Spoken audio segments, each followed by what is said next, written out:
All right, here's another highly modified Jeep. This is a 2007 that has a lot of accessories on it. It has 40-inch tires, armor, very heavy. The owner upgraded the engine by adding a supercharger. This happens to be a centrifugal supercharger, and the installation is very invasive. If you look at the layout of this engine compartment, you'll see that they moved the battery, cut all the heat shields out, installed this large intercooler, and cut the core support accordingly. It's very invasive.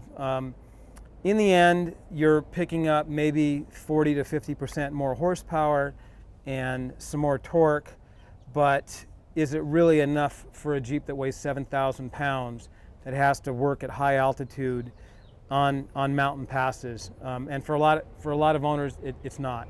So the true solution is to go to a larger displacement V8 engine.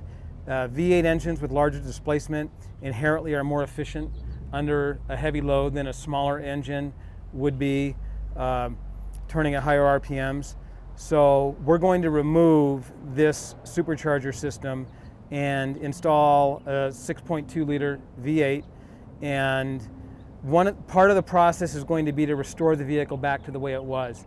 And that may sound odd that we're going to do an engine swap and actually bring the Jeep back to its stock condition, but that's actually the case.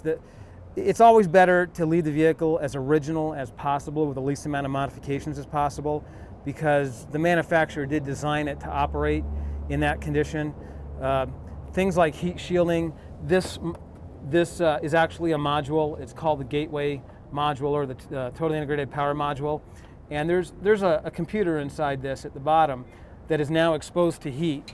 And when exposed to heat, they have a high failure rate. So we want to put the original heat shields back in place. We want to get air flowing back through the radiator the way it's supposed to.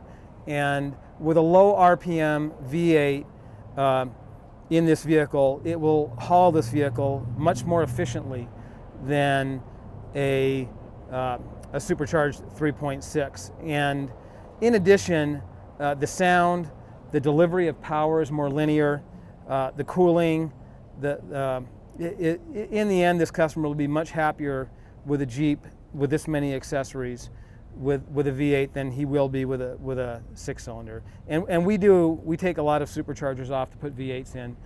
We'll be taking a Hemi out here shortly and putting an LS in, which hopefully we can show you later on down the road.